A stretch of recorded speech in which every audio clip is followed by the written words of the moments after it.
Guys, bili tayo ng saba, pero nakatutok ako sa gulay. Ang gaganda ng gulay. Ayun, 1 kilo lang. Ako lang naman kumakain yan. Ay, may ampalaya. Kahapon ang sarap ng ampalaya. Diyos ko, isang platito, 150.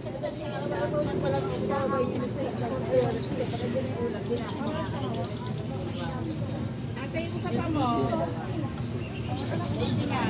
Ha? Binuo mo na naman. Sabi ko 1 kilo lang. Ako, nagtaray ako, nakalive ako. 85. 80 na lang. Oh, sige. Bigyan mo ako ng isang Hindi naman mantika. itong matalo.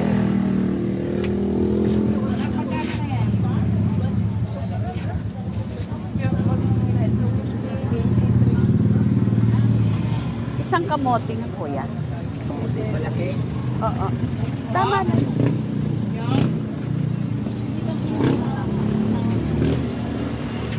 Yan, yan.